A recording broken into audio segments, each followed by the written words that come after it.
Cuisia, the best way to help others is to empower them and dare them to dream.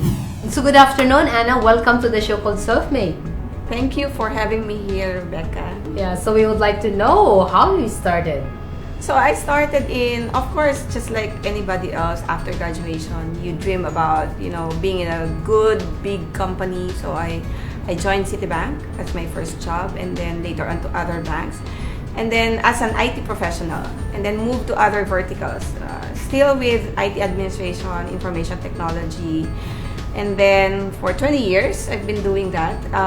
The last 5 years of that 20 years, I became consultant for nonprofit organizations. So suddenly I fell in love with, being able to really impact more people rather than just make money out of big businesses, and be able to really share what the talent that we have in these nonprofit organizations. But when you were a kid, you came from a well-off family Oh, background? no. We are, and we used to, and we still live a very simple life. My mom and dad, they came from humble beginnings. Really through the hard work of my dad, he brought us up, sent us to good school, just became very, very good provider for the family. So were you an A student? Top of the class. Top of the class? From primary, elementary, high school, Okay. honor students. One of my core values, excellence. I want to be excellent in whatever I do, whether it's sports, whether it's craftsmanship, or whatever. I just want to excel. I just want to give my best. So how tough to get into a dominant male business? Oh, of course, very tough. You get so insecure. Okay. You get to be on your toes all the time. Get to prove yourself that there's no such thing as weaker sex, and that everyone should be treated equally and get the same opportunity. Okay. And I believe women should be empowered the same way as men are empowered in the society. And we have some unique traits that they don't have, of course, right? Watching you, you're like a woman with beauty and brains. How you consider yourself? I try to be healthy for my children. Of course, that's the inspiration. It's not vanity or anything. It's for longevity. I have many children. Combined would be 7. I have 7 kids. I have 4 biological. 4 came from me. One big happy family. But I have very small children, like 6 and 4, and I don't wanna feel like a lola when they get to be, on their growing age of 9 and 10. So I need to keep up. So how you inspire other women to really love themselves? Because once they get married, sometimes we try to ignore our body, ourselves, because our focus more for our family and husband. Yeah. So I always tell my girlfriends, my peers, that you love your family by loving yourself first, right? Because whatever the service and love that you give them, should come from someone who can sustain for longer years. Time is a demand. It's a huge demand.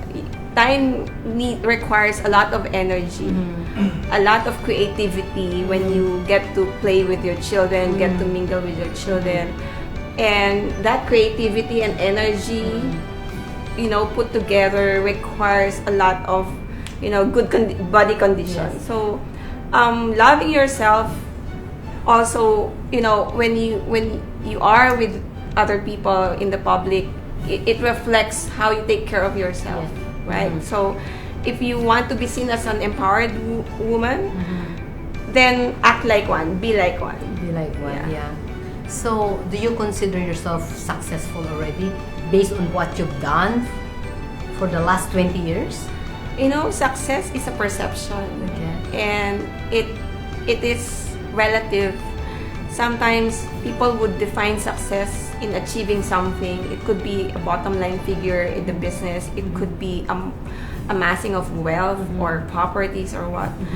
But to me, success is being able to go through the process of achieving your purpose. Purpose does not have a limit where it ends. It's a journey. So if your purpose is to bless more people, if your purpose is to inspire more people, then you go through it, and as you go through it, every day you consider every time and every day that you're able to do so, every day is a successful day for you. From private sector, and why you decided to go to a public sector, to NGO? I resigned from the corporate world. I became an entrepreneur. I started my first fintech startup, which is gavagives.com. It is the first and leading crowdfunding facility, online crowdfunding facility in the Philippines, where you could raise campaigns for personal causes like medical, education, any kind of personal aid, help from other people. And as a non-profit organization who would have a very limited budget for people to run the organization, collect the payments or the donations from people, limited resource on being able to thank them, take care or manage your donors and donations. The platform is there for them to use, and it saves them a huge cost for running the foundation. How does helping others change your life? It inspires me every day. It inspires me every day. And at the same time, it cements the very purpose that we are doing, the team is doing, that we were called to do, and that's to encourage and cultivate the culture of generosity. Wonderful. Thank you very much. Yeah, thank you so much, Rebecca. Thank you. Every success has its struggles.